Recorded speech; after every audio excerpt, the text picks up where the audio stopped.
আমি চ্যালেঞ্জ করলাম, আমি বললাম যদি তোমাদের সাহস থাকে আসো আমাদের গোল টুপির বিরুদ্ধে, তোমাদের সাহস থাকে আসো আমাদের গোল জামার বিরুদ্ধে, কিন্তু তোমাদের কানা ফারা জামা নিয়ে আমরা বলবো যে শেখা বলা কুর্তা কা জিতনা হি লম্বা হো মগর সুন্নত আদা নেহি হোগা। কানা ফারা জামা যত বড়ই লম্বা হোক সুন্নত আদায় হবে না। অতএব সারসিনা দরবারের কোন আমলকে কটাক্ষ করার এই বাংলাদেশ নয়, পৃথিবীর যত ধরনের পণ্ডিত ব্যক্তি আছে তাদের পক্ষে কখনোই মোকাবেলা করা সম্ভব হবে না। সব কোরআন এবং সুন্নাহর আলোকে এই দরবার কি প্রতিষ্ঠিত। আলহামদুলিল্লাহ বলেন। এই জন্য এই দরবারে একবার যে আসে সে আর দরবার ছেড়ে যায় না কোথাও। অন্য দরবার থেকে লোক আসে কিন্তু এই দরবার থেকে লোক কোথাও যায়। তার কারণ হচ্ছে যে আমলটা হচ্ছে আমার প্রয়োজনীয়, আমার জীবনের আমল, আমার আখিরাতের আমল। অতএব সেই আমলটি নিয়ে আমি বেঁচে থাকবো, এটাই তো কথা। সারা পৃথিবীতে আমরা দেখেছি, আমরা আমেরিকা, ইউরোপ সহ পৃথিবীর বিভিন্ন প্রান্তে আমাদের যাতায়াত আছে, আমরা দেখেছি যে সারসিনা দরবার শরীফের নবী প্রেম ভালোবাসা এমনই যে পৃথিবীর অন্য কোনো দরবারের সাথে এটা তুলনা করার সুযোগ নাই। প্রিয় নবী সাল্লাল্লাহু আলাইহি ওয়াসাল্লামের প্রতি আমাদের অত্যাধিক ভালোবাসা, এই অত্যাধিক ভালোবাসার অর্থ কি? মুখে মুখে ভালোবাসা না কাজে কর্মে? তাহলে কাজে কর্মে বলতে গেলে কোনটা? যে নবী করিম সাল্লাল্লাহু আলাইহি ওয়াসাল্লামের জীবনের যা কর্মকাণ্ড, যেটাকে আমরা সুন্নাহ বলছি, আল্লাহর কোরআনের পাশাপাশি যেটাকে আমরা সুন্নাহ বলছি, সেই সুন্নাত আমরা সারসিনা দরবারে গেলে দেখতে পাই। সেখানে টুপিটা দেখলেই মনে হয় এই টুপি আমাদের প্রিয় নবী সাল্লাল্লাহু আলাইহি ওয়াসাল্লামের মাথার যে টুপি ছিল সেই টুপি। কারণ হাদিস শরীফের মধ্যে এসছে কানা কেমাম রাসূলিল্লাহি সাল্লাল্লাহু আলাইহি সাল্লাম বুতহান আই মুদাওয়ারাতান মুলতাসাকাতাম বিররাস। নবী করিম সাল্লাল্লাহু আলাইহি ওয়াসাল্লামের মাথার টুপি ছিল গোল। কি ছিল? সারসিনা দরবারের অনুসারীদের মাথার টুপি কি? গোল। মুদাওয়ারাতান গোল, মুলতাসাকাতাম বিররাস মাথার সাথে মিশা। এই মাথার সাথে মেশানো গোল টুপি, সেই টুপিটি আমরা পরিধান করি। নবী করিম সাল্লাল্লাহু আলাইহি ওয়াসাল্লাম আমাদেরকে যে পিরহান, যে গায়ের জামার কথা তিনি বলেছেন, সেটার বোতামটা হবে ওয়ালাউ বিশাউকাতিন, যদিও সেটা একটা কাঁটা দিয়ে বন্ধ করা যায়। তাহলে এই যে ঘুন্ডিওয়ালা এক কাঁটা দিয়ে বন্ধ করার যে জামা, এটা আমাদের প্রিয় নবী সাল্লাল্লাহু আলাইহি ওয়াসাল্লাম থেকে যেটা এসছে, সেটাই পৃথিবীর কোনো দরবারের কোথাও এই আমল নাই, শুধু সারসিনা দরবারে আছে। সম্মানিত সুধী, প্রিয় নবী সাল্লাল্লাহু আলাইহি ওয়াসাল্লামের কামিজ সম্পর্কে, তার জামা সম্পর্কে বলা হয়েছে কানা কামিজু রাসূলিল্লাহি সাল্লাল্লাহু আলাইহি ওয়াসাল্লাম মিসলামা কানা ইজারু। নবী করিম সাল্লাল্লাহু আলাইহি ওয়াসাল্লামের তাহবান, তার লুঙ্গি যতটুকু লম্বা, আর কানা রাসূল করিম সাল্লাল্লাহু আলাইহি ওয়াসাল্লামের কামিজ লম্বা ছিল ইলা নিসফি সাকি, হাঁটুর নিচে পায়ের গোড়ালির মাঝখানে অর্ধেক। তাহলে সেই পর্যন্ত হাদিসের আমল আমরা আজকে সারসিনা দরবারের অনুসারীদের মধ্যে দেখতে পাই।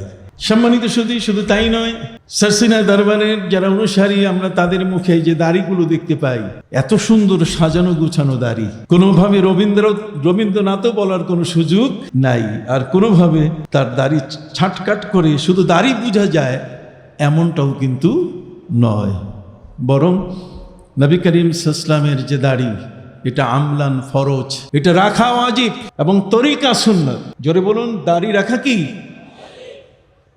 ওয়াজিব না? দাড়ি রাখা কি ফরজ। কথা বুঝতে পারছেন? এটা আপনি যে দাড়ি, এটা আমলান ফরজ, আমলান ফরজ। আপনি সেই দাড়ি আপনার এই থুতনিতে, আপনার গালে থাকবে, সেই দাড়িটি আপনি রাখবেন, যেহেতু পবিত্র কোরআন মজিদে দাড়ির কথা বলা আছে। কথা বুঝতে পারছেন?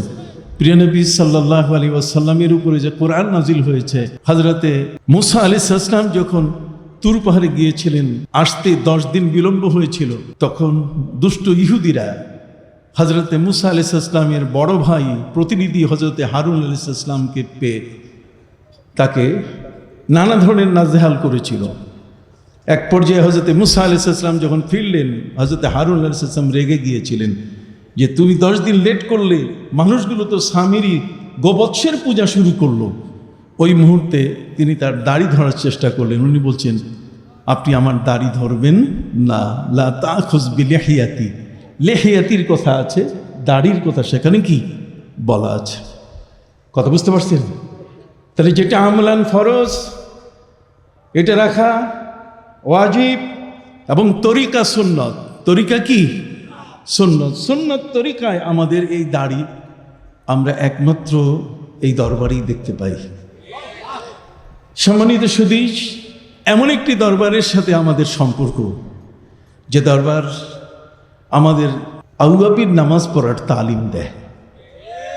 আপনি দেখবেন অনেকেই আউয়াবিন বলছে, তারাও পীর সাহেব, কিন্তু তারা আমাদেরকে শোনান যে আউয়াবিন হচ্ছে ওই দুপুরবেলায় সূর্য ঝোলার আগের যে সময়টা, সেই সময়টাকে আউয়াবিন বলছে তারা।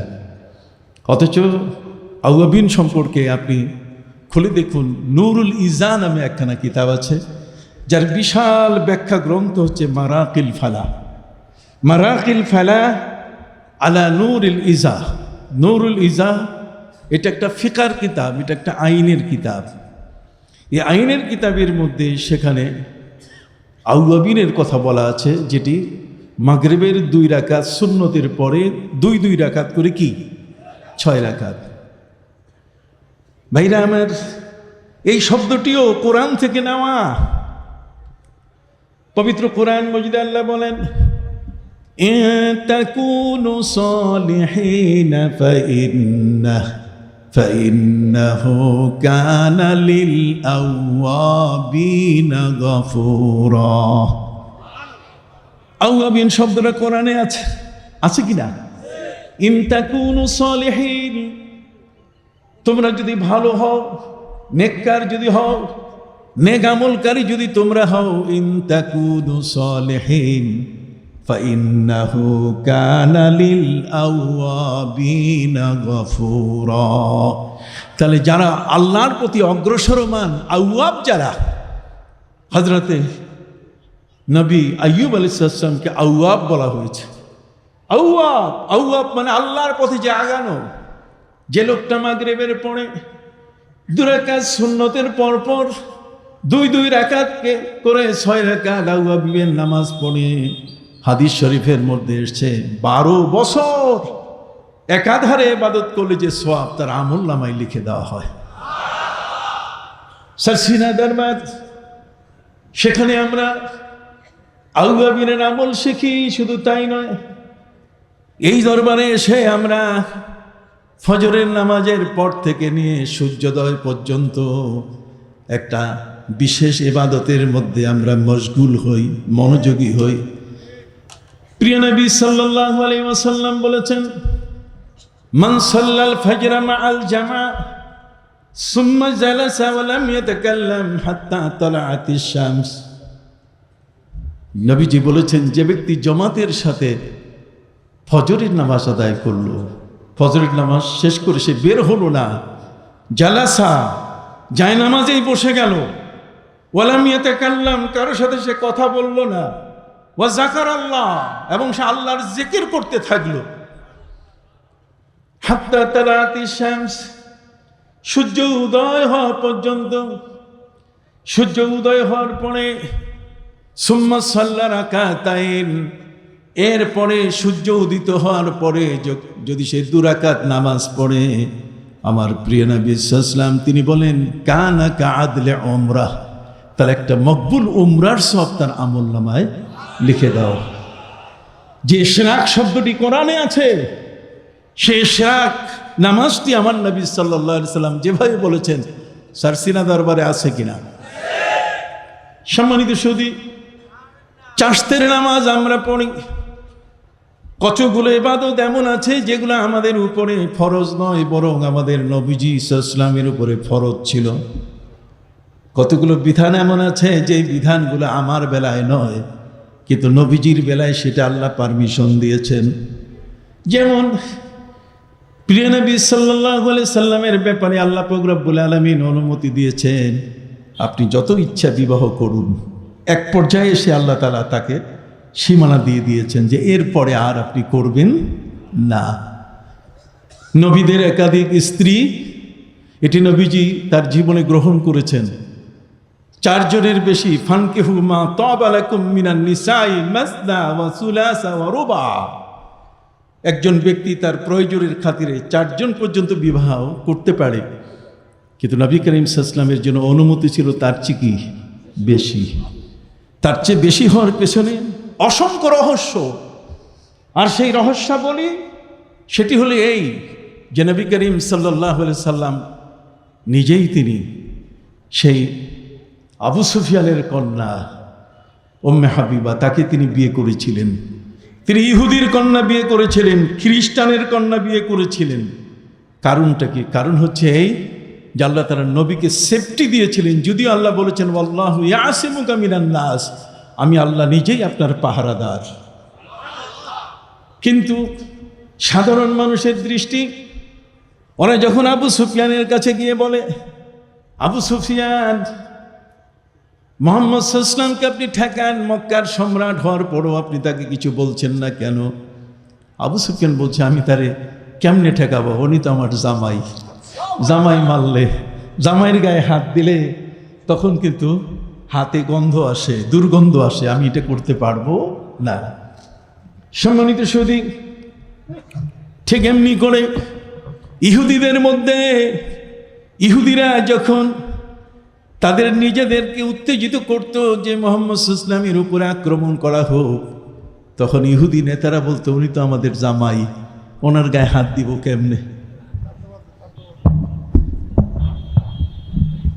দরুদ শরীফ পড়ে সাল্লাল্লাহু আলা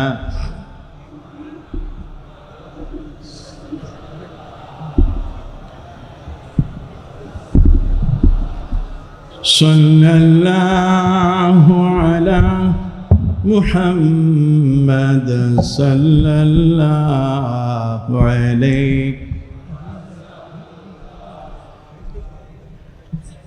সম্মানিত সুধী, আমি এই কথাগুলো এই কারণে বলছি, সামনে অনেকগুলো কথা বলার ইচ্ছা। আল্লাহ যেন আমাকে আপনাদের সামনে সে কথাগুলো বলার তৌফিক দেন সকল। প্রিয় নবী সাল্লাল্লাহু আলাইহি ওয়াসাল্লামের একাধিক বহু বিবাহের যে রহস্য ঠিক এমনই ছিল, যাতে করে ইহুদি, খ্রিস্টান এবং মক্কার কাফেরদের পক্ষ থেকে নবী সবসময় নিরাপদ থাকেন, বরং নবীজির প্রতি আক্রমণ করতে গিয়ে কাফেররাই যেন কাফেরকে ঠেকায়, ইহুদি যেন ইহুদিকে ঠেকায়, খ্রিস্টান যেন খ্রিস্টানকে কি ঠেকায়। সুবহানাল্লাহ বলেন।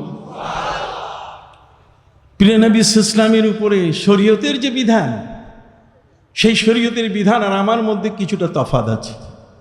তফাৎ কেমন? যেমন নবীজি সাল্লাল্লাহু আলাইহি ওয়াসাল্লামের উপরে তাহাজ্জুদ নামাজ ফরজ ছিল, আমাদের উপরে সেটা নফল। কথা বলেন। ওয়া মিনাল লাইলি ফাতাহাজ্জাদ বিহি নাফিলাতাল লাক। এই নাফিল যখন বলা হয়েছে, নফলেই বলে না, আপনি এই পর্যন্তই থাকেন, আমরা বাড়াবাড়ি করতে যাব না। কিন্তু তাহাজ্জুদের নামাজ প্রিয় নবী সাল্লাল্লাহু আলাইহি ওয়াসাল্লামের উপরে কি ছিল? ফরজ ছিল। যে বেতেরের নামাজ আমরা পড়ি, বেতেরের নামাজ এটা নবীজির উপরে ফরজ ছিল, এটা আমাদের উপরে আমলান ফরজ, কিন্তু নামাজ ওয়াজিব। কথা কি বুঝতে পারছেন? সম্মানিত সুধী, ঠিক এমনি করে চাশতের নামাজ, বেলা 11টায় যে নামাজ আমরা আদায় করে থাকি, সেই চাশতের নামাজ নবীজির উপরে ফরজ ছিল, এটা আমাদের উপরে এটা নফল। তাহলে নবীর শরীয়তের সাথে কিছুটা আমাদের কি আছে? একটু পার্থক্য আছে। শুধু তাই নয়, বরং ছোট শিশুদের শরীয়ত আর সাবালকের শরীয়ত একরকম নয়। শুধু তাই নয়, নারী আর পুরুষের শরীয়ত কি একরকম না। এটা আপনাদেরকে একটু এই ধারণাটা দেওয়ার জন্য যে আপনি যেন গয়রহ সবার বেলায় এক হুকুম যেন জারি না করেন। কথা বুঝতে পারছেন? বিচারিক ক্ষেত্রে নবী করিম সাল্লাল্লাহু আলাইহি সাল্লামের একজন সাহাবী ছিলেন হযরতে খুজাইমা। পবিত্র কোরআন মজিদে আল্লাহ বলেন, বিবাহ বৈধতার ক্ষেত্রে, তালাক শুদ্ধ হওয়ার ক্ষেত্রে, বিচারিক ক্ষেত্রে ইসলাম বিধান দিয়েছে, ফাস্তাশহিদু শাহিদাইনি মির রিজালিকুম ফাইন লাম ইয়াকুনা রাজুলাইনি ফারাজুলুন ওয়া ইমরাআতান। আল্লাহ বলছেন বিবাহের ক্ষেত্রে দুইজন সাক্ষী লাগবে। কয়জন? এটা কোত্থেকে পাইলাম? কোরআন থেকে পেয়েছি। ঠিক অনুরূপভাবে তালাকের ক্ষেত্রে দুইজন সাক্ষী থাকতে হবে, পুরুষ। ফাস্তাশহিদু শাহিদাইনি মির রিজালিকুম, ফাইন লাম ইয়াকুনা রাজুলাইন, যদি দুইজন পুরুষ পাওয়া না যায়, ফারাজুলুন ওয়া ইমরাতান, তাহলে একজন পুরুষ এবং দুইজন কি মহিলা থাকতে হবে। ইসলামের বিধান। কিন্তু প্রিয় নবী সাল্লাল্লাহু আলাইহি ওয়াসাল্লামের এক সাহাবীর ক্ষেত্রে বিধান উল্টে গেছে। প্রিয় নবী সাল্লাল্লাহু আলাইহি ওয়াসাল্লাম তিনি উটের বাজারে গেলেন। উটের বাজারের ব্যবসায়ীরা অধিকাংশ ইহুদি। ইহুদি ছাড়া অন্য কেউ উটের ব্যবসা করে না। প্রিয় নবী সাল্লাল্লাহু আলাইহি ওয়াসাল্লাম বাজারে গিয়ে একজন ইহুদির কাছে তিনি উট ক্রয় করলেন। উট কেনার পরে ক্রয় বিক্রয় সমাপ্তির জন্য, সম্পন্ন করার জন্য নবীজি তাকে পরিশোধ করলেন উটের মূল্য। উটের মূল্য নিয়ে পকেটে রেখে নবী করিম সাল্লাল্লাহু আলাইহি ওয়াসাল্লাম তাকে বললেন, ইহুদি আমার উট দাও। পৃথিবীর মধ্যে ইসলামের নিয়ম হলো বেচা বিক্রির ক্ষেত্রে কতগুলো বিধান আছে। যেমন কোনো অন্ধ যদি জমি কিনে, আপনি শুনতেছেন সবাই, যদি অন্ধ কি জমি কিনে, তাহলে ইসলামের বিধান হলো ওই জমিনে নিয়ে তাকে নামাইতে হবে, আর তার পা দিয়ে ঠেলে তাকে বলতে হবে যে পা ঠেলা দিয়া এই জমিনটার উপরে পা দিয়ে তুমি দেখো, তুমি চোখে দেখতে পাও না কিন্তু পা দিয়ে তুমি টাচ করো, এই জমিটা তোমার।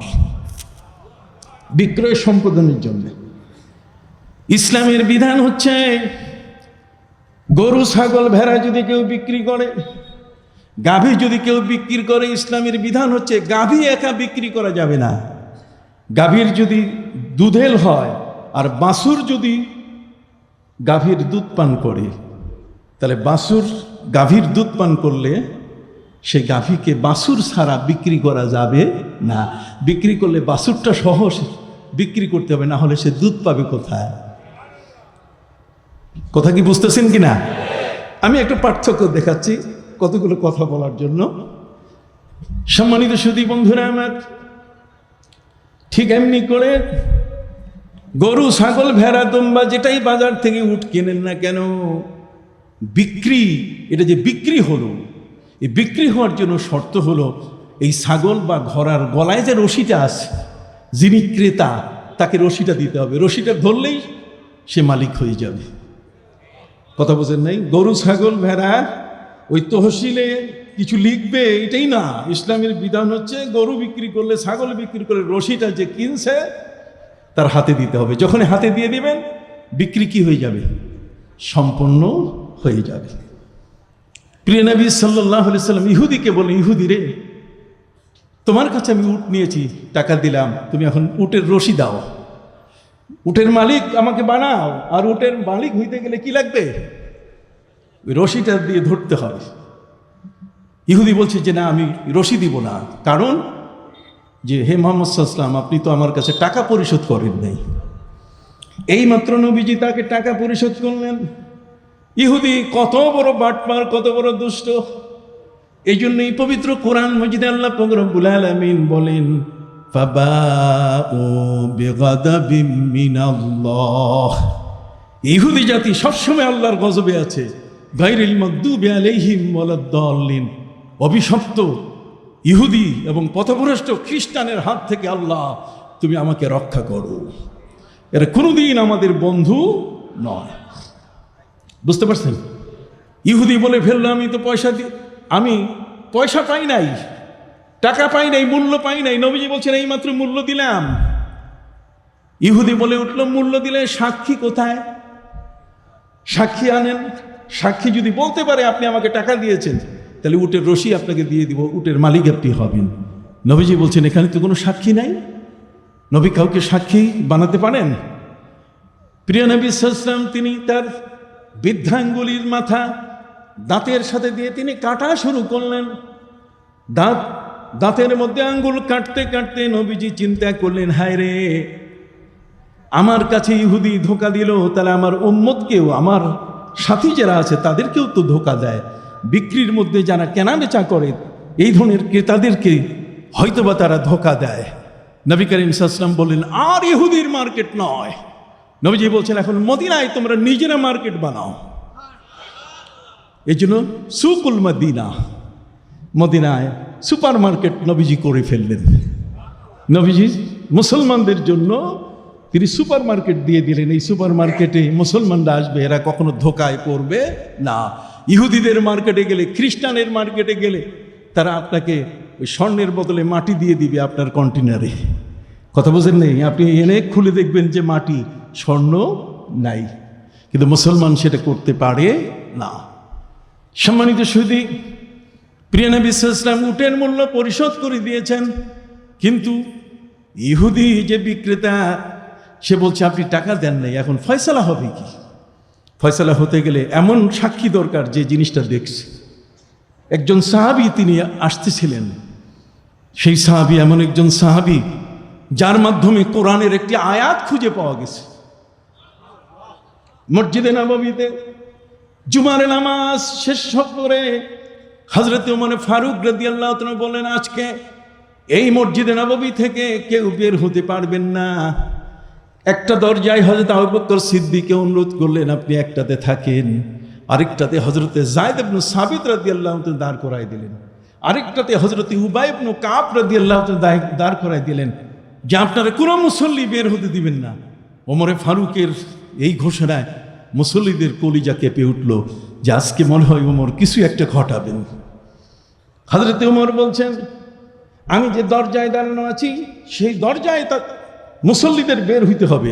আরো বিপদ, কথা বলেন না, এটা কি আরো বিপদ? ও আসাদ্দহুম ফি আমরিল্লাহে ওমর, আল্লাহর বিধান বাস্তবায়নের ক্ষেত্রে হযরতে ওমর বড় কঠোর ছিলেন।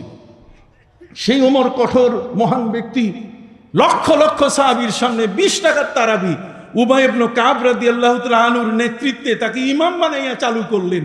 আর এই মৌলবী 8 রাকাত নিয়ে বসে আছে আমাদের কাছে। আমরা কি মানি? হাত উঁচু করে বলেন মানি। এই মৌলবী, এই ফাসেককে আমরা কি কখনো স্থান দেব না? হযরতে ওমর ফারুক, যার সম্পর্কে নবীজি বলেছেন লাউ কানা বাদি নাবিয়্যুন লা কানা ওমর, যদি আমার পরে যদি নবীর দরজা খোলা থাকতো তাহলে উমর নবী হতেন। সেই উমর লক্ষ সাহাবীর উপস্থিতিতে 20 রাকাত তারাবি হযরতে উবাই ইবনে কাব রাদিয়াল্লাহু তাআলা, যিনি কোরআনের পণ্ডিত ছিলেন, এই কোরআনের পণ্ডিতের নেতৃত্বে তিনি 20 রাকাত তারাবি চালু করলেন। আজ মক্কা শরীফ, মদিনা শরীফে 10 রাকাত চালু হোক, 8 রাকাত চালু হোক, আমাদের আসে যায় না। আমরা মক্কার ইমামকে অনুসরণ করি না, আমরা মদিনার ইমামকে অনুসরণ করি না।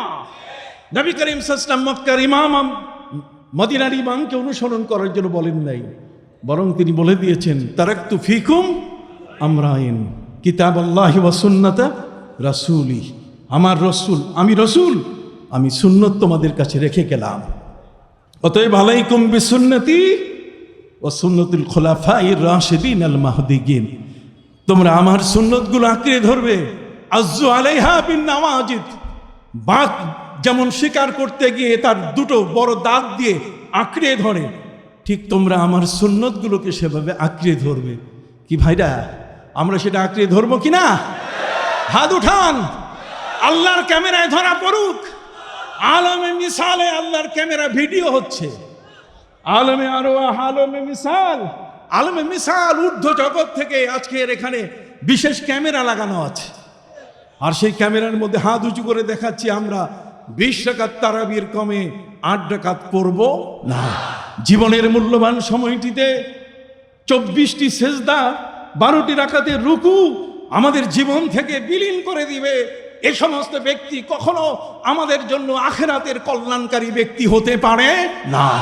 যারা 8-এর কথা বলে, 8-এর কথা যারা চালু করে, দূরে সরে যাবেন। প্রয়োজনে নিজের ঘরে 20 রাকাত তারাবি পড়বেন। কথা কি বুঝতে পারছেন? যা হোক বন্ধুরা আমার, প্রিয় নবী সাল্লাল্লাহু আলাইহি সাল্লামের মসজিদে হযরতে ওমর রাদিয়াল্লাহু তাআলা আনহু তিনি বললেন অন্য কোনো দরজায় বের হওয়া যাবে না, বের হতে হবে কি আমি যে দরজায় দাঁড়ানো আছি। ওমর ফারুক রাদিয়াল্লাহু তাআলা আনহু, তার কাছে যিনি প্রথম ব্যক্তি আসলেন, তিনি তাকে জিজ্ঞেস করলেন, আচ্ছা ভাই, কোরআনের সব আয়াত পাওয়া গেছে, একটা আয়াত পাওয়া যাচ্ছে না, সেটা হচ্ছে সূরা তওবার শেষ আয়াতটা, এটা কি আপনার কাছে আছে? এখানে আলেম ওলামা আছেন অনেক। সম্মানিত সুধী বন্ধুরা আমার, সূরা তওবার শেষ একটা আয়াত খুঁজে পাওয়া যাচ্ছে না, শেষ আয়াত খুঁজে পাওয়া যাচ্ছে না। সবাই বলছে যে না আমার কাছে নাই, আমার কাছে নাই, আমার কাছে নাই। মুসল্লি এক একজন করে বের হচ্ছে আর প্রত্যেকের উত্তর আমার কাছে কি। সর্বশেষ একজন ব্যক্তি, তিনি এখন কি বলবেন? উমরে ফারুক চিন্তায় পড়ে আছেন যে মুসল্লি তো সব বের হয়ে গেল, কারো কাছে নাই। দেখি ওনাকে জিজ্ঞাসা করি। তাকে জিজ্ঞেস করার সাথে সাথে উনি বললেন আমার কাছে আছে। হযরত উমর রাদিয়াল্লাহু তাআলা তাকে অত্যন্ত আদর করে বুকের সাথে মেশালেন। তিনি তাকে জিজ্ঞেস করলেন, ভাই বলেন যে আয়াতটা হারাই গেছে, পাওয়া যাচ্ছে না, যে আয়াতটা সম্পূর্ণ আলাদা হয়ে গেছে, হারিয়ে গেছে, পাওয়া যাচ্ছে না, আপনি সেটা বলেন। তখন উনি তেলাওয়াত করা শুরু করলেন, লাকাদ জাআকুম রাসূলুম মিন আনফুসিকুম আজিজ আজিজুন আলাইহি মা আনিতুম হারিস। আল্লাহ সুবহানাল্লাহ বলেন। এই আয়াতটা যার মাধ্যমে পাওয়া গেছে, নবীজি যখন উট কিনতেছিলেন, এই উটের ঘটনায় উনি সামনে দিয়ে আসতেছিলেন। কথা কি পরিষ্কার বোঝা যায়? সেই পথ ধরে হযরতে ওই ব্যক্তি তিনি আসতেছিলেন। নবী করিম সাল্লাল্লাহু আলাইহি ওয়াসাল্লামের মলিন মুখ, আঙ্গুল কাটতেছেন, যে ঘটনা কি? এইমাত্র দিলাম নগদ লেনদেন। কি বলেন? নগদ, হ্যান্ড টু হ্যান্ড, এক হাত থেকে আরেক হাতের মধ্যে দিলাম। আর সেই ইহুদি অস্বীকার করছে, কত বড় মিথ্যু। নবীজি মন খারাপ করে দাঁড়িয়ে আছেন, সাক্ষী তো তার কাছে। আর সাক্ষী হলে ইহুদি তো সাধারণ না, ও তো বলবে সাক্ষী লাগবে কয়জন? দুইজন সাক্ষী। এখানে আমরা বাজারে কেনাকাটা করতে যাই, আমরা গরুর গোশত কিনতে যাই, ছাগলের গোশত কিনতে যাই, একা কি যাই? ওখানে কি ঘর থেকে সাক্ষী নিয়ে যায় নাকি? যদি এমন হয় তাহলে বেচাকেনা তো মুশকিল হয়ে যায়। সম্মানিত সুধী, যিনি আগন্তুক সাহাবী, তিনি আমার নবীর অবস্থা দেখে তিনি বুঝতে পেরেছেন নবীজি কোনো সমস্যা। আপনার মন খারাপ কেন? আপনি আঙ্গুল মুখে কাটতেছেন কেন? নবী করিম সাল্লাল্লাহু আলাইহি ওয়াসাল্লাম বললেন, আশ্চর্য ব্যাপার, এই ইহুদিকে এইমাত্র আমি উটের দরদাম করে টাকা পরিশোধ করেছি, আর সেটা অস্বীকার করছে আমি নাকি তাকে টাকা দেই নাই। সাক্ষী চায়, আমার তো কোনো সাক্ষী নাই, আমি কি করে দাবি করে উটটা নিব? তখন ওই সাহাবী বলেন, হুজুর আমি 1 নম্বর সাক্ষী। প্রিয় নবী সাল্লাল্লাহু আলাইহি সাল্লাম বললেন, তুমি কি করে সাক্ষী হও? তোমার এই সাক্ষ্য তো গ্রহণযোগ্য নয়। তুমি কি করে সাক্ষী হও? তুমি তো সাক্ষী হতে পারো না। তার কারণ হচ্ছে, সাক্ষী হচ্ছে যে প্রত্যক্ষদর্শী, যে চোখে দেখে। তুমি তো এখানে লেনদেন দেখো নাই। তখন ওই সাহাবী বললেন যে হুজুর, আপনার কাছে যখন কোরআন নাজিল হয়, জিবরিল আমিন নিয়ে আসে, তখন কি আমরা থাকি? আপনি মুখে বললেই বিশ্বাস করি। আপনি আস-সাদিকুল মাসদুক, আপনি মহাসত্যবাদী। অতএব যদি এই ঘটনার আপনার সেই টাকা দেওয়ার কথাটা যদি আমরা বিশ্বাস না করি, তাহলে কোরআনও বিশ্বাস করা হবে না। কাজে আমি 1 নম্বর সাক্ষী। নবী করিম সাল্লাল্লাহু আলাইহি ওয়াসাল্লাম তার মাথায় হাত দিয়ে তিনি বললেন, আইন ঘোষণা করলেন, মান শাহেদা লাহু খুজাইমা ফাহুয়া কাফিন। আমার এই খুজাইমা আমার পক্ষে একা সাক্ষী দিয়েছে, অতএব শরীয়তের বিধানে যা আছে আছে। আমি নবী বলে দিলাম, পুরো বিচারিক ক্ষেত্রে যদি 2 জন সাক্ষী না থাকে আর একা যদি খুজাইমা হয়, তাহলে একজনের সাক্ষী 2 জনের জায়গায় গ্রহণযোগ্য হবে। তাহলে আমার নবীর ক্ষমতা আছে কিনা? না নাই? অনেকে তো বলে যে ক্ষমতা শেষ। ভাইরা আমার, মহাগ্রন্থ আল কোরআনের মধ্যে 25টা আয়াত আছে যে আয়াতগুলো মনসুখ হয়েছে। 25টি আয়াত আছে যে আয়াত কি হয়েছে? মনসুখ হয়েছে। মনসুখ একটা আয়াত বলি, কথা বলেন, বলবো? আমি এখন আমার কথা বলা শুরু করি নাই, সরসিনা দরবারের কথা এখনো বলা শুরু করি নাই। পবিত্র কোরআনের মধ্যে 25টি আয়াত এখনো আছে, আমরা যেটা পড়ি, আমরা তেলাওয়াত করি, কিন্তু এটার হুকুম বাকি নাই, এটার বর্তমান কার্যকরিতা নাই। যেমন পবিত্র কোরআন মজিদ আল্লাহ পাক রব্বুল আলামিন বলেন, وعلى الذين يطيقونه فدية طعام مسكين। রোজা সংক্রান্ত বিষয়ে এই আয়াতে আল্লাহ তাআলা বলে দিলেন, যারা রোজা রাখতে চায় না তারা মিসকিনকে খানা খাওয়ালেই হবে। অতএব সুস্থ হোক অসুস্থ হোক যেই হোক না কেন, যদি কেউ সুস্থ মানুষ মনে করে যে আমি রোজা রাখবো না, আমি মিসকিনকে খানা খাওয়াবো, তাহলে কোনো অসুবিধা ছিল না। তাহলে আমরা এই সুযোগ হলে তো আর নতুন ফতুয়া লাগে না যে রাস্তায় শ্রমিক কাজ করলে তার রোজা রাখা লাগবে না, কথা বুঝেন নাই, অমুক লাগবে না তমুক লাগবে না। এই আয়াতের আলোকেই তো আমরা বলে দিতে পারি যে সুস্থ মানুষ মিসকিনকে খানা খাওয়াইলেই রোজা হয়ে যাবে, তার রোজা রাখার দরকার নাই। কিন্তু এই আয়াত দিয়ে ওয়াজ করা যাবে না, এই আয়াতের হুকুম বাতিল। এই আয়াতের রহিতকারী যে আয়াতের মাধ্যমে হুকুমটা বাতিল হয়েছে সেটা তার সাথে আছে। পড়ব পবিত্র কোরআন মজিদে আল্লাহ পাক রব্বুল আলামিন বলেন, ফামান শাহিদা মিনকুমুশ শাহরা ফালিয়াসুম, যে ব্যক্তি রমজান মাস পাবে সে রোজা রাখবে। অতএব কোনো ছাড় নাই, যারা বলেন কোনো ছাড়।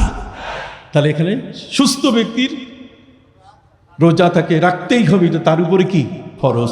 তাহলে আগের যে আইনটা ছিল সেটা বাতিল হয়ে গেছে, পাশাপাশি আছে, কিন্তু সেই পাশাপাশি অবস্থানে একটা মনসুখ, একটা রহিত হয়ে গেছে, হুকুমটা বাতিল হয়ে গেছে আরেকটা আয়াত দিয়ে, যেটা তার পাশে এসে তাকে বলছে যে না, ওই আয়াতের হুকুম এটা হচ্ছে যারা একেবারে শাইখে ফানি।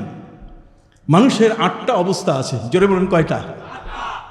একটা হচ্ছে তুফুলিয়াত, সাবিয়াত, তুফুলিয়াত, সাবিয়াত, তারপরে শাবিয়াত, তারপরে শাইখুখিয়াত, হেরামিয়াত, ফানিয়াত, এরপর কুহুলিয়াত। এটা হচ্ছে মানুষের জীবনের অবস্থা। একটা হচ্ছে মায়ের বুকের দুধ খাওয়ার একটা বয়স, এটা সবিয়ত, শিশুকাল, কথা কন না। এরপরে 2 বছর পরে, 2.5 বছরের পরে এটা তার বাল্যকাল। বাল্যকালের পরে আসবে কৈশোরকাল, বয়ঃসন্ধিকাল, যৌবনকাল, প্রৌঢ়কাল, বৃদ্ধকাল। এগুলো হচ্ছে মানুষের জীবনের কি এক একটা কি কাল। তার মধ্যে যদি কোনো ব্যক্তি শাইখে ফানি হয়ে যায়, শাইখে ফানি মানে সে তার নাতিকে দেখে, ছেলেকে দেখে পার্থক্য করতে পারছে না, সে বসা থেকে উঠতে পারছে না, ডান পাশ বাম পাশ নিজে করতে পারে না, আল্লাহ পাক রব্বুল আলামিন বলছেন তাহলে তার পক্ষ থেকে মিসকিনকে খানা খাওয়াই দাও। কথা বুঝেন নাই? এই আয়াতের ব্যবহার ওই, কিন্তু এটার দ্বারা সুস্থ মানুষ মিসকিনকে খাওয়াই দিলে হবে না। আরেকটা বলি, বলবো? পবিত্র কোরআন মজিদে আল্লাহ পাক রব্বুল আলামিন বলেন, বিশাল বড় বক্তা বক্তৃতা দিতে গিয়ে জাতিকে, আমার নবীকে কলঙ্কিত করতেছে, আমার নবীকে ছোট করতেছে। তার উদ্দেশ্য, তার মাইন্ড সেট আপ এত খারাপ, মাথার মগজের উপরে এত ময়লা জমে গেছে, এই ময়লাগুলো সে সাফ করতে পারে। খালি লেখাপড়া করছে, বিশাল বড় বড় ডিগ্রি, কিন্তু জমে আছে বিশাল কি ময়লা। এই ময়লা উঠাবার জন্য সাবান যে জায়গায় আছে, এটা উঠাবার জন্য যেমন কাপড় ময়লা পড়লে সাবান দিয়ে ধুইতে হয়, লোহা যদি ময়লা ধরে এটা র্যাক দিয়ে ঘষতে হয়, আর আকলের যদি ময়লা পড়ে আল্লাহর ওলিদের কাছে যাইতে হয়, একেবারে সাফ সুফ করে দেয়, পরিষ্কার করে দেয়। এটা পরিষ্কার করলে তখন তার কথা ঠিক হয়, তার চলা ঠিক হয়, তার উঠা বসা, আচার আচরণ, তার সব কিছুতেই সে নিয়ন্ত্রণে চলে আসে। কথা বোঝেন নাই? এই জন্য মুর্শিদ প্রয়োজন, ওয়ালিয়াম মুর্শিদা। কথা কি বুঝতে পারছেন? বিশাল বড় আজ, মা কুনতু বিদআম মিনার রাসূলি ওয়া মা আদরি মা ইউফআলু বি ওয়ালা বিকুম। পবিত্র কোরআনের আয়াত, এই আয়াতটা বাতিল হয়ে গেছে। এই আয়াত দিয়ে ওয়াজ করা যাবে, তবে এটার হুকুম বাতিল। তেলাওয়াত করবেন, সওয়াব পাবেন, কিন্তু হুকুমটা নাই। হুকুমটা কি? আমার নবী বলছেন, মা কুনতু বিদআম মিনার রাসূল, আমি তোমাদের মধ্যে নতুন কোনো রসুল নই। অসংখ্য গণিত রসুল, পৃথিবীর মধ্যে 313 জন রসুল এসছেন, আর বাকি সব নবী। রসুলের সংখ্যা কত মনে রাখবেন? আসহাবে তালুত, আসহাবে বদরের যে সংখ্যা, কথা বুঝতে পারছেন? রসুলের সংখ্যা কি তাই, তার মানে 313। এই 313 জন রসুল, নবীজি বলছেন আমার আগে এরকম অসংখ্য রসুল এসছে, কাজে আমি তোমাদের কাছে নতুন রসুল হয়ে আসি নাই। মা কুনতু বিদআম মিনার রাসূল ওয়া মা আদরি মা ইউফআলু বি ওয়ালা বিকুম। আমি জানি না কিয়ামতে আল্লাহ আমার সাথে কি আচরণ করবেন আর তোমাদের সাথে কি আচরণ করবেন। কিয়ামতে আমি নবী নিজকে নিয়ে আমি ব্যস্ত থাকবো, তোমাদের খবর নিতে পারবো না। কি বলেন, এটা না ঠিক সঠিক? কোরআন তো বলতেছে মা কুনতু বিদআম মিনার রাসূল ওয়া মা আদরি মা ইউফআলু বি, আমার সাথে কি আচরণ করা হবে এটা আমি কি জানি না, এবং তোমাদের সাথে কি আচরণ করা হবে তাও আমি জানি না। আমি নিজেই আমার নিজেকে নিয়ে ব্যস্ত থাকবো, তোমাদের কথা আমি মনে আনতে পারবো, আমার দ্বারা তোমাদের কোনো কাজ হবে না। তার মানে উম্মতের সাথে নবীকে ইনঅ্যাক্টিভ করে দেওয়া হলো, নবীকে উম্মতের থেকে নিষ্ক্রিয় করে দেওয়া হলো, নবীকে অক্ষম বানায় দেওয়া হলো, নবীকে অপারগ করে দেওয়া হলো, যে নবী কিয়ামতের ময়দানে উনি কিছুই পারবেন না, উনি চুপচাপ থাকবেন। কিসের সুপারিশ? কোনো সুপারিশ নাই, শাফাআত নাই, কিচ্ছু নাই। একেবারে ডাহা পবিত্র কোরআনের আয়াত দিয়ে ওয়াজ করে হেলিকপ্টারের ভাড়া নিয়ে গেল। কথা বলেন, অনেক টাকা আপনার কাছ থেকে নিয়ে গেল, কিন্তু আপনাকে নবীর দুশ্মন বানায় গেল। আমার কথা বোঝেন কিনা? বুঝতেছেন? হাত উঠান দেখি। মারহাবা মারহাবা। সারসিনা দরবার, হক দরবার আসতেছে, আমি বলবো। সম্মানিত সুধী, মা ওয়া মা আদরি মা ইউফআলু বি ওয়ালা বিকুম। আমি জানি না আমার সাথে আল্লাহ কি আচরণ করবে এবং তোমাদের সাথে কি আচরণ করবে। অথচ নবী করিম সাল্লাল্লাহু আলাইহি ওয়াসাল্লাম তিনি বলছেন কিয়ামতের ময়দানে সমস্ত মানুষ যারা ইবাদতকারী তারা সেজদায় পড়ে থাকবে, আমিও সেজদায় পড়ে থাকবো। নবী আমাকে বলবেন ইরফা রাসাক সাল তুতা, তুমি মাথা উঠাও। হে নবী মাথা উঠান, যা চাইবেন তাই দিব। তো দিবেন না বলে? দিবেন তো। আপনি তো এমন, আপনি শাফে ওয়ানা শাফিউন, আমার আল্লাহ তাকে সেদিন সুযোগ দিবেন। ওয়া শাফে ফাতুশাফা, আপনি শাফাত করুন, আপনার শাফাত সবার আগে কবুল হয়ে যাবে। সুবহানাল্লাহ বলেন। নবীজি যদি কিছুই করতে না পারেন, আম্মা জান আয়েশাকে তিনি বলেন, আয়েশা সালাসাতু মাওয়াতিনা, আয়েশারে কিয়ামতের ময়দানে তিনটা জায়গা তোমাদের কথা মনে রাখতে পারবো না। আম্মা জান আয়েশা আমার নবীকে বললেন, নবীজি প্রতিদিন আসরের নামাজের পরে আপনি আমাদের খোঁজ খবর নেন, কিয়ামতের ময়দানে কি এমন খোঁজ খবর নেবেন? নবীজি বলছেন, আয়েশা সালাসাতু মাওয়াতিনা, আয়েশা কিয়ামতের ময়দানে তিনটা জায়গা যেদিন তোমাদের খবর নেওয়ার সুযোগ হবে না। তিনটা জায়গা হলো ইনদাল হিসাব, ইনদাল কিতাব, ইনদাস সিরাত।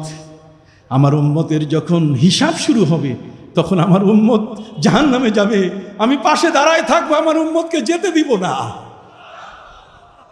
প্রত্যেকের আমলনামা বের করা হবে।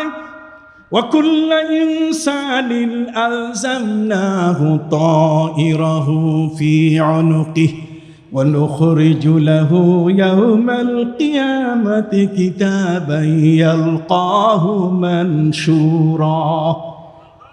প্রত্যেকটা মানুষ তার মৃত্যুর সময়, প্রত্যেকটা মানুষ তার মৃত্যুর সময় গলায় তার আমলনামার বক্স ঝুলিয়ে দেওয়া হয়।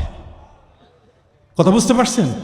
এরপরে কিয়ামতের ময়দানে তাকে উঠাইয়া তার আমলনামা, তার কিতাবটা তার সামনে দেওয়া হবে।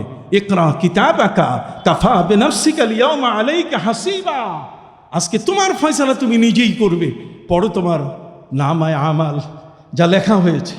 নবীজি বলেন, আয়েশা সে জায়গায় আমি আমার উম্মতের যখন নেকের পাল্লা হালকা হয়ে যাবে তখন আমি আমার পকেট থেকে একখানা কাগজ সেই পাল্লায় দেওয়ার সাথে সাথে এটা ভারী হয়ে যাবে। যে লোকটা জাহান্নামে যাওয়ার পথে আমার কাগজটা দেওয়ার সাথে সাথে সে এখন জান্নাতের ইয়েমেনি চাদর তাকে পরানো হবে। তখন সে দৌড়ে এসে বলবে, যা আপনি আজকে আমার এত উপকার করলেন, আমার তো কেউ যার কাছে গেছি, ইয়াউমা ইয়াফিরুল মারউ মিন আখিহি ওয়া উম্মিহি ওয়া আবিহি ওয়া সাহিবাতিহি ওয়া বানিহি, সেদিন প্রত্যেকেই যার যার জীবন নিয়ে ব্যস্ত হবে। স্ত্রী স্বামীর কাছে তার এক বিন্দু পরিমাণ আমলনামা দিবে না, যতই আপনি বাড়ি রেজিস্ট্রি করে দেন। ছেলের নামে যত বিশাল আপনি ইউনিভার্সিটির তাকে ভাইস চ্যান্সেলর বানায় দেন, সে আপনার কাজে আসবে? ভাই বন্ধু স্বজন আত্মীয় স্বজন কেউ কোনো কাজে আসবে না। আর সেদিন আমার নবীজি তার পাশে ওই মুহূর্তে থাকবেন, তাহলে উম্মতের কাজে আসবে না কে বলছে? উম্মত সেই ব্যক্তি এসে বলবে আপনি এত উপকার করলেন কিভাবে? নবীজি বললেন, শোনো, আমার উম্মতের প্রত্যেকটা মানুষের সাথে 5 জন করে ফিরিস্তা থাকে। কয়জন? 5 জন। একজন হচ্ছে সামনে, আরেকজন পেছনে, একজন ডানে, আরেকজন কি? আরেকজন কপালে। এই কপালের ফিরিস্তা স্পেশাল। এই ফিরিস্তার দায়িত্ব হলো যতবার নবীর উপরে আপনি দরুদ পড়ছেন এ সবসময় লিখে লিখে আমার নবীজির কাছে ইন্তেকালের সাথে সাথে দিয়ে জমা দিয়ে দেয়, যে নবী এতবার আপনার উপরে দরুদ পড়েছে। সুবহানাল্লাহ বলেন। তাহলে সরসিনা দরবারে দরুদের তালিম আছে কিনা? মিলাদ কিয়ামের তালিম আছে কিনা? দরুদ ও সালামের তালিম আছে কিনা? আমরা কোরআন সুন্নাহর বাইরে নই। আমি চ্যালেঞ্জ করলাম, আমি বললাম যদি তোমাদের সাহস থাকে আসো আমাদের গোল টুপির বিরুদ্ধে, তোমাদের সাহস থাকে আসো আমাদের গোল জামার বিরুদ্ধে, কিন্তু তোমাদের কানা ফারা জামা নিয়ে আমরা বলবো যে শেগা वाला কুর্তা কা জিতনা হি লম্বা হো মগর সুন্নত আদা নেহি হোগা। কানা ফারা জামা যত বড়ই লম্বা হোক সুন্নত আদায় হবে না। কথা খেয়াল করেছে? সম্মানিত সুধী বন্ধুরা আমার, অতএব সরসিনা দরবারের কোন আমলকে কটাক্ষ করার এই বাংলাদেশ নয়, পৃথিবীর যত ধরনের পণ্ডিত ব্যক্তি আছে তাদের পক্ষে কখনোই মোকাবেলা করা সম্ভব হবে না। সব কোরআন এবং সুন্নাহর আলোকে এই দরবার কি প্রতিষ্ঠিত। সুবহানাল্লাহ বলেন, আলহামদুলিল্লাহ বলেন। এই জন্য এই দরবারে একবার যে আসে সে আর দরবার ছেড়ে যায় না কোথাও। অন্য দরবার থেকে লোক আসে কিন্তু এই দরবার থেকে লোক কোথাও যায়। তার কারণ হচ্ছে যে আমলটা হচ্ছে আমার প্রয়োজনীয়, আমার জীবনের আমল, আমার আখিরাতের আমল। অতএব সেই আমলটি নিয়ে আমি বেঁচে থাকবো, এটাই তো কথা। এই জন্য ভাইদের খেদমতে আরজ করতেছিলাম, প্রিয় নবী সাল্লাল্লাহু আলাইহি ওয়াসাল্লাম তিনি বলেন, লা তাজুলু কদম ইবনে আদম হাত্তা ইউসআলা আন খামসিন, আন উমরিহি ফীমা আফনা ওয়া আন শাবাবিহি ফীমা আবলা ওয়া আম্মালিহি মিন আইনা ইকতাসাবা ওয়া ফীমা আনফাকা ওয়া আন আমালিন মাযা আলিমা আও কামা ক্বালা an-নবী সাল্লাল্লাহু আলাইহি ওয়াসাল্লাম। আমার নবীজি বলেন যে আমি হিসাবে থাকবো, জোরে বলেন হিসাবের জায়গায় থাকবো। আমার উম্মতকে জাহান্নামে যেতে দিব না। আমি তার কিতাব, তার লিখিত রেজিস্টারের সামনে থাকবো, ওখানে কাগজ দিয়ে হলেও আমি তাকে জান্নাতে নেবার চেষ্টা করব। শুধু তাই নয়, নবী করিম সাল্লাল্লাহু আলাইহি ওয়াসাল্লাম বলছেন আমি সিরাতে থাকবো। সিরাত মানে ফুল সিরাত, বিশাল পদ্মা নদীর চেয়ে আরো বিশাল কোটি কোটি বছরের পথ লম্বা জাহান্নাম, যে জাহান্নামের উপরে কোনো স্ল্যাব থাকবে না, পার হওয়ার জন্য কোনো স্ল্যাব থাকবে না যে পা বসাইতে পারবেন, বরং এক একটা খুঁটি এত চিকন হবে, আদাক্কু মিনাশ শার ওয়া আহাদ্দু মিনাস সাইফ, সেটা চুলের চেয়েও চিকন আর তরবারির চেয়েও কি ধার। নবীজি বলছেন আমি সেখানেও হাজির হব, সেখানে ইমিগ্রেশন হবে। পুলিশ যেমন বিদেশ গেলে চেকিং করে, পাসপোর্ট দেখে, তার কর্মকাণ্ড সম্পর্কে অভিযোগ থাকলে তাকে যেতে দেয় না, ঠিক অনুরূপভাবে তাকে প্রশ্ন করবে আন উমরিহি ফিমা আফনা, জীবনটাকে তুমি কোন খাতে ব্যয় করেছ, ওয়ান শাবাবিহি ফিমা বেলা, যৌবনকালটাকে তুমি কোন কাজে ব্যবহার করেছ, কোথার থেকে তুমি সম্পদ আহরণ করেছ আর কোন খাতে তুমি ব্যয় করেছ, সিনেমা হল না সুদ না ঘুষ কোনখানে, এবং যা শুনেছ তা তুমি আমল করেছ কিনা। নবী করিম সাল্লাল্লাহু আলাইহি ওয়াসাল্লাম বলবেন ওই সময় আমার উম্মতের এমিগ্রেশন শেষ হওয়ার পরে যদি জাহান্নামে সে কেটে পড়ে, নবী করিম সাল্লাল্লাহু আলাইহি ওয়াসাল্লাম বলছেন আনা আখিজুম বিহাজাজিকুম, আনা আখিজুম বিহাজাজিকুম, আমি তার কোমরের ফিতা ধরে বেল ধরে জাহান্নাম থেকে টেনে উঠাবো, আমি আমার উম্মতকে আমি যেতে দিব না। সুবহানাল্লাহ বলেন, কত বড় কথা। আনা আখিজুম বিহাজাজিকুম, হাজাজ শব্দের অর্থ বেল্ট। এই যে ড্রাইভার যে গলার মধ্যে বেল্ট লাগায় না, এটা হাজাজ বলে। কথা বুঝছেন? আনা আখিজুম বিহাজাজিকুম, আমি তাদের বেল্ট ধরে কোমরের ওই যে ফিতা ধরে আমি টাইনে উঠাবো, জাহান্নামে যেতে দিব না। তাহলে যে নবী এত বড়, সেই নবীকে বিচ্ছিন্ন করে দিচ্ছে কোরআনের আয়াত পড়ে। মা কুনতু বিদআম মিনার রাসূল ওয়া মা আদরি মা ইউফআলু বি ওয়ালা বিকুম, আমি জানি না আমার সাথে কি আচরণ হবে এবং তোমাদের সাথে কি আচরণ হবে। তার মানে নবী কিয়ামতে কিছুই করতে পারবে না। আমরা দেখলাম নবী সব কিছু পারবেন। নবী বলছেন শাফাআতি লিক আহলিল কাবাইর মিন উম্মতি, আমার উম্মতের মধ্যে তোমরা যারা কবিরা গুনাহ করেছো, আমি নবী তোমাদের পাশে গিয়ে দাঁড়াবো, আমি তোমাদেরকে সুপারিশ করে আল্লাহর জান্নাতে নিয়ে যাব, আমি তোমাদেরকে হাউজে কাউসারের পানি পিলাবো। সুবহানাল্লাহ বলেন। তাহলে এত কিছু নবী করবেন, আর সেই নবীকে নিয়ে কোরআনের আয়াত দিয়ে দলিল দিয়েছে বিশাল বড় মাওলানা, আপনি যাবেন কই? আপনি দেখবেন ঠিকই তো বলছে, অথচ এটা মনসুখ আয়াত। আয়াতটা কি? এটা বাতিল হয়ে গেছে, তেলাওয়াতটা আছে। যে আয়াতের মাধ্যমে এটা বাতিল হয়েছে সে আয়াতটা কোথায়? সে আয়াতটা পবিত্র কোরআন মজিদের সূরা আল ফাতার মধ্যে আছে। আল্লাহ পাক রব্বুল আলামিন বলেন লিয়াগফির লাকাল্লাহু মা তাকাদ্দামা মিন যামবিকা ওয়া মা তাআখার। হে নবী, আপনার আগের পরের সব কিছু আল্লাহ মাফ করে দিয়েছেন। কিয়ামতের ময়দানে আপনার কোনো চিন্তা নাই। নবী করিম সাল্লাল্লাহু আলাইহি ওয়াসাল্লাম বলছেন ওয়া তাহাতু আদম ওয়া মান দুনা, কিয়ামতের ময়দানে আদমও আল্লাহর কাছে যাওয়ার সাহস পাবেন না, উনিও আমার পতাকার নিচে আসবেন যে এই পথটাই মসৃণ, এই নবীর পথ ধরেই জান্নাতে যাওয়া সহজ হবে। না হলে ওই যে গন্ধম ফলের প্রশ্ন চলে আসবে, আর নবীর পথে গেলে গন্ধম ফলের প্রশ্ন আসবে না। এই পথেই হচ্ছে হযরতে নূহ নবীর সেই আল্লাহর জান্নাতে যাওয়ার পথ নবীর সাথে, কতক্ষণ না। না হলে প্রশ্ন আসবে যে আমি বিপদের সময়, বন্যার সময় আমার ছেলে যখন ডুবে যাচ্ছে, আমি তখন আল্লাহকে বলেছিলাম আল্লাহ এ তো আমার হাল। আল্লাহ আমাকে ধমক দিয়ে বলছেন ইয়া নূহ ইন্নাহু লাইসা মিন আহলিক ইন্নাহু আমালুন গায়রু সালিহ। নূহ, এ তোমার নয়, তোমার পরিবারের অন্তর্ভুক্ত নয়, তোমার আহাল নয়, তোমার পরিবারের সদস্য নয়। যে আল্লাহর কথা মানে না, সে কোনো ক্রমে তোমার হতে পারে না। এটার থেকে ইসলামের বিধান আসছে। বিধানটা হলো এই, যদি বাবা মুসলমান কিন্তু ছেলে যদি হিন্দু হয়ে যায়, তাহলে বাপের সম্পদ পাবে না। এই আইনটা আসছে হযরতে নূহ নবীর এই ঘটনা থেকে। ইয়া নূহ ইন্নাহু লাইসা মিন আহলিক ইন্নাহু আমালুন গায়রু সালিহ। আপনারা কি কথা বুঝতে পারছেন?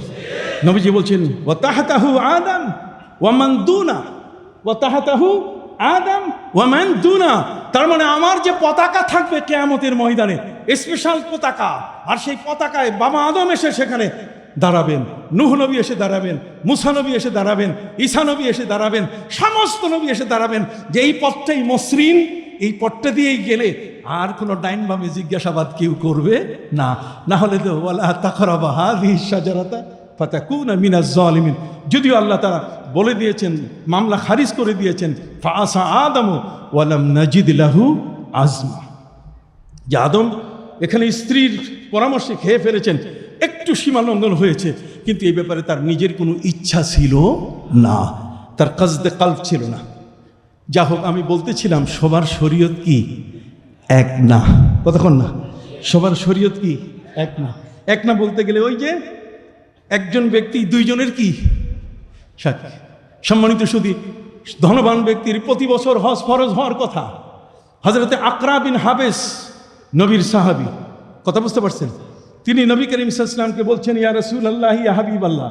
নবী করিম সাল্লাল্লাহু আলাইহি ওয়াসাল্লামের হজের যতগুলো হাদিস সব বর্ণনা করেছেন হযরতে জিমাম ইবনে সালাবা রাদিয়াল্লাহু তাআলা আনহু। আর আকরা বিন হাবেস একজন সাহাবী, তিনি নবী করিম সাল্লাল্লাহু আলাইহি ওয়াসাল্লামকে বলছেন ইয়া রাসূলুল্লাহ আফি কুল্লি আম মিন হজ, প্রতি বছর কি ধনীদের উপরে হজ ফরজ? নবী উত্তর দিলেন না। নবী অন্যদিকে মুখ ফিরালেন। সাহাবী আবার জিজ্ঞাসা করলেন, নবীজি উত্তর দিলেন না। তৃতীয়বার প্রশ্ন করার সাথে নবীজি বললেন লাউ কুলতু নাআম লাওয়াজাবাত, যদি আমি বলতাম যে প্রতি বছর হাজি যারা আছে, সম্পদশালী আছে, তাদের উপরে হজ ফরজ, তাহলে হজ ফরজ হয়ে যেত, আমি বললেই হতো, কিন্তু আমি বলি নাই, এই জন্য ধনীরা বাচ্চা গেছে। কতক্ষণ না, বছর জীবনে কি একবার, জোরে বলেন জীবনে কি। তাহলে আমার নবী দয়াল নবী কিনা? সেই দয়াল নবী, রহমতের নবীকে অনুসরণ করে সারসিনা দরবার। এই সারসিনা দরবার, এটা সুফিদের দরবার, এটা ওলিদের দরবার। এই সুফিদের দরবার, এই সমস্ত মহান ব্যক্তিদেরকে অনুসরণ করার জন্যই আল্লাহ কোরআনে বলে দিয়েছেন পবিত্র কোরআন মজিদে আল্লাহ পাক রব্বুল আলামিন বলেন, মান ইউতিইল্লাহা ওয়ার রাসূল ফাউলাইকা মা আন'আমাল্লাহু আলাইহিম মিনান নাবিয়্যিনা ওয়াস-সিদ্দীকিনা ওয়াশ-শুহাদা'i ওয়াস-সালিহিন ওয়া হাসুনা উলাইকা রফিকা। সুবহানাল্লাহ বলেন। আপনি আল্লাহকে মানবেন, আল্লাহ রসুলকে মানবেন, আপনি নামাজ রোজা আদায় করবেন, আপনি রসুলের সুন্নত আমল করবেন। আমল করলে কিয়ামতের ময়দানে আপনার ওলি মিনান নাবিয়্যিন ওয়াস সিদ্দীকিন ওয়াস শুহাদা ওয়াস সালিহিন, 4 ক্যাটাগরির ব্যক্তি সবাই আপনারে নিয়ে টানবে যে আপনার মধ্যে নবীর সুন্নত আছে, আপনার নবীর কি আছে, সুন্নত আছে। কিয়ামতের মধ্যে নবীগণ টানবেন, যান আমার সাথে আসেন, জান্নাতে যাই। সুবহানাল্লাহ বলেন। মিনান নাবিয়্যিন ওয়াস সিদ্দীকিন, মহাসত্যবাদী আপনাকে সুন্নত আমল করার কারণে আপনাকে ডেকে নিবে কাছে। শুধু তাই নয়, ওয়াস শুহাদা, যারা আল্লাহর রাস্তায় শহীদ হয়েছেন তারাও সেদিন আপনাকে টানবে যে চলেন আমার সাথে জান্নাতে যান। কথা বুঝেন নাই? ঠিক অনুরূপভাবে ওয়াস সালিহিন, ওলিয়া উলিয়া যারা, তারাও সেদিন টেনে নিবেন আমার সাথে চলো জান্নাতে। এই জন্য মওলানা ওয়াহিদুল আলম এখানে আছেন, উনি একটা কবিতা পড়েছেন ফার্সি ভাষায়। আমি ওই গাড়িতে বসে বসে শুনছি, গাড়িতে বসে বসে শুনেছি ফার্সি ভাষায় একটি কবিতা উনি পড়েছেন। শুনিদাম দররোজ উমিদ বিম বদারা ববকশদ বনে কা করি, তাই না মওলানা? শুনিদাম কে দররোজ উমিদ বিম, কিয়ামতের ময়দানে সেই আশা আর নিরাশা দুইটাই থাকবে। জান্নাতেও যেতে পারি, জাহান্নামেও কি যেতে পারি। আশা নিরাশার এই সময়টাতে শুনিদাম, আমি শুনেছি আল্লামা শেখ সাদি তিনি বলছেন, শুনিদাম দররোজ উম্মিদ বিম বদারা বাবাকশাদ বনে কা করিম। তার মানে ধানের সাথে চিটাগুলো যেমন বিক্রি হয়, সেদিন ভালো মানুষের সাথে কিছু আমাদের মতো গুনাহগার মানুষও আল্লাহর জান্নাত পেয়ে যাবে। সেই ভালো মানুষগুলো হলেন সুফি। এরা কি সুফি? কারা? সুফিকে মানতে চায় না, সুফিদের সম্পর্কে ওরা বাজে কথা বলে। আমরা পীর সাহেব হুজুরকে দেখেছি, পীরে মরহুমকে দেখেছি, তার বাবা, তার দাদা এবং তার পরদাদা গ্র্যান্ডফাদারকে আমরা দেখেছি। কথা কন না? আমরা দেখেছি আমাদের কলবের সবক দিছে। কি বলেন? কলবের সবক। আপনি জানেন পবিত্র কোরআনে এই কলবটা নিয়ে আল্লাহ কি বলছেন?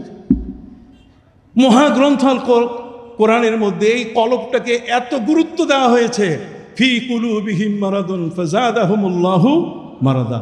এটা যদি ঠিক থাকে, কথা বুঝেন নাই? আল্লাযীনা আমানু ওয়া তাতমাইন্নু কুলুবুহুম আলা বিযিকরিল্লাহি তাতমাইন্নুল কুলুব। ইয়া আইয়াতুহান নাফসুল মুতমাইন্না।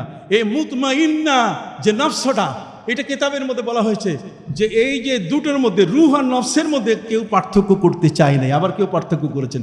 একাডেমিক আলোচনা এটা আমি করব না, আপনাদের জন্য কষ্ট হবে। আমি যেটা বলতে চাই, এই যে কলবটা আছে না, কি হয়ে গেল? এই যে কলব, এই যে কলবটা আমাদের মধ্যে আছে, এই কলবটা এটা কখনো কখনো এটা শয়তান হয়ে যায়। এই কলবটা কখনো কখনো অহংকারী হয়ে যায়। কথা কন, কি হয়ে যায়? আপনি কি কোনোদিন খবর নিয়েছেন যে আপনার এই কলবটা অহংকারী হয়ে যায়? আপনার কাছে খবর আছে? আসেন পবিত্র কোরআন মজিদে আল্লাহ পাক রব্বুল আলামিন বলেন, কাযালিকা ইয়াতবাউল্লাহু আলা কুল্লি কলবিন মুতাকাব্বিরিন জাব্বার। আল্লাহ বলছেন কাযালিকা ইয়াতবাউল্লাহু, আল্লাহ সেই কলবটাকে লক করে দেন। তালা লাগাইলে যেমন দরজা খুলে না, ঠিক অনুরূপভাবে যার অন্তরটা মুতাকাব্বির হবে, যে অহংকারী হবে, কথা বলছে যে রূঢ় স্বভাবের হবে, আল্লাহ তাআলা তার কলবটাতে চাবি লাগাইয়া বন্ধ করে দেন, ওই কলবটা আর খুলে। এই জন্য মাথায় আলুল বালুল কথা বলা শুরু করে। কথা বুঝেন নাই? সে কলবের জায়গা চিহ্নিত করতে পারে না, এই জন্য কলবটা কপালে কখনো উঠায়, কখনো হাঁটুতে নিয়ে যায়।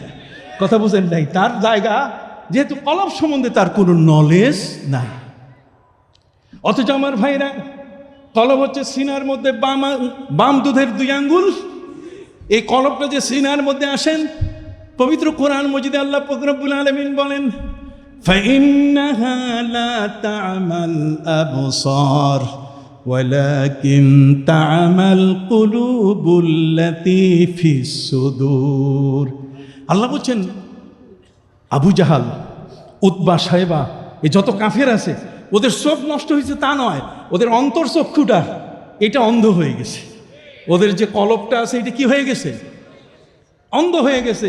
এই অন্ধ কলবটা এটি এমনভাবে আরও সেটা ঢাকা পড়ে গেছে আবরণ দিয়ে, এই বাইরের চোখ দিয়ে কাজ করতেছে না। কখনো কখনো এই কলবটা বাঁকা হয়ে যায়। বাঁকা হইলে তখন ক্যাম করে না। কলবটা যদি বাঁকা হয় তখন কথা শুনে না। আসেন, কলব বাঁকা হয় কোরআনে আয়াত আছে কিনা আমি বলি। পবিত্র কোরআন মজিদে আল্লাহ পাক রব্বুল আলামিন বলেন, فأما الذين في قلوبهم زيغ فيتبعون ما تشابه منه ابتغاء الفتنة। এই অন্তরটা যদি বাঁকা হয় তখন দেখবেন নবীর রওজা জিয়ারতে যাওয়া যাবে না, নামাজের পরে দোয়া নাই, কতক্ষণ না একামতে হাইয়া আলাস সালাত সময় উঠার কোনো প্রয়োজন নাই। ওই যে এটা বাঁকা হয়ে গেছে, এটা তেরা হয়ে গেছে। কি হয়েছে আপনি কি বুঝেন? কি হয়ে গেছে? তেরা। এই তেরা যারা আছে তেরামি করে, এই তেরামিদের সাথে আপনি কোনোদিন কখনোই ভালো কিছু পাবেন। আল্লাহ বলছেন, فأما الذين في قلوبهم زيغ فيتبعون ما تشابه منه ابتغاء الفتنة। এটা ফিতনা করে। এই কলবটা কখনো বেঈমান হয়ে যায়। কি হয়ে যায়? আপনি কি কোরআনে পাবেন? এটা খুঁজে দেখেন আছে কিনা। পবিত্র কোরআন মজিদে আল্লাহ পাক রব্বুল আলামিন বলেন, লা ইয়াহজুনুকা আল্লাযীনা ইউসারিউনা ফিল কুফরি মিনাল্লাযীনা ক্বালু আমান্না বিআফওয়াহিহিম ওয়া লাম তুমিন কুলুবুহুম। হে নবী, মুখে মুখে যারা ঈমানের কথা বলছে ওদের কলবের মধ্যে ঈমান কি? তাহলে কলব কখনো কখনো কি হয়? বেঈমান হয়। তাহলে এটা সোজা করা দরকার আছে কিনা? হাত উঁচু করে বলেন, সোজা করা দরকার আছে কিনা? এটা যাবেন কোথায়? ওই সমস্ত জায়গায় পাওয়া যাবে না। কি বলবো, বলা আসে না আমার কাছে। কথা বুঝেন নাই? আমি তো খোলামালা বলা মানুষ, ফাইটার মানুষ। আমি কথা বুঝতে পারছেন? সম্মানিত সুধী বন্ধুরা আমার, আপনার কলবটা এটা কখনো কখনো লোভী হয়। এই কলমের লোভটাকে সামলাবার মতো শক্তি আপনার মধ্যে আনতে হবে।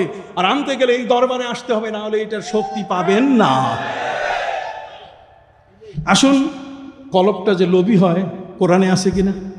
পবিত্র কোরআন মজিদে আল্লাহ বলেন, ইনিত্তাকাইতুন্না ফালা তাখযা'না বিল কওল فيطمع الذي في قلبه مرض وقل قولا معروفا।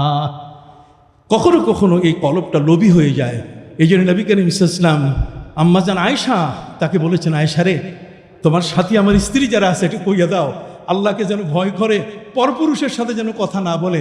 পরপুরুষের সাথে যদি স্বাভাবিক ছাড়া অস্বাভাবিক কথা বলে তাহলে কিন্তু পুরুষের অন্তরে একটা নেকড়ে বাঘ আছে, ওটা গাফ করে এটা লাফাইয়া তার মধ্যে পড়ে যাবে। কাজী খবরদার, ওভার টেলিফোনে কোনো নারী যেন পুরুষের সাথে কথা না বলে, প্রয়োজনের বাইরে বলবে না। কথা বুঝতে পারছেন? কখনো কখনো মানুষের এই কলবটা এটা রূঢ় হয়। রূঢ় বুঝেন? এটা শক্ত হয়, কথা শুনতে চায় না। আসেন, পবিত্র কোরআন মজিদে আল্লাহ তাআলা বলেন, فَبِمَا رَحْمَةٍ مِّنَ اللَّهِ لِنْتَ لَهُمْ وَلَوْ كُنْتَ فَظًّا غَلِيظَ الْقَلْبِ لَانفَضُّوا مِنْ حَوْلِكَ। হে নবী, উহুদের ময়দানে আপনাকে নিয়ে যখন কাফেররা বলছিল আপনি নাই, ওরা আপনাকে মেরে ফেলেছে, সাহাবীরা নিজের বাড়িতে যাওয়া শুরু করলেন। যখন মদিনার যার যার বাড়িতে তারা দুয়ারে প্রবেশ করা শুরু করলেন, তখন মদিনার মহিলারা হাত উঁচু করে ব্যারিকেড সৃষ্টি করে বলছে, তোমাদেরকে আমরা ঢুকতে দিব না, আমাদের নবী কই দেখাও। তারা বললেন, নবী তো নাই, নবীকে তারা মেরে ফেলেছে। আমার নবী সাল্লাল্লাহু আলাইহি ওয়াসাল্লাম আবু বকর সিদ্দিক উমরে ফারুক রাদিয়াল্লাহু তাআলা বললেন, তোমরা দুইজনে আমার বাহু ধরো, আর আমি কাফেরদেরকে বলবো আনান নবিয়্যুল্লাহ কাযিব, আনা ইবনু আব্দুল্লাহ ইবনে আব্দুল মুত্তালিব, আমি মিথ্যুক নবী নই, আমি আব্দুল্লাহর পুত্র, আমি আব্দুল মুত্তালিবের কি নাতি। প্রিয় নবী সাল্লাল্লাহু আলাইহি ওয়াসাল্লাম সাহাবীদেরকে ডাকলেন, আমি বেঁচে আছি। ওয়ান নাবিয়্যু ইয়াদউকুম মিন ওয়ারাইহি, নবী পিছন দিক থেকে ডাকতেছেন, ফিরে আসো, আমি বেঁচে আছি। আল্লাহ বলেন রিলে করে যখন কানে দিলাম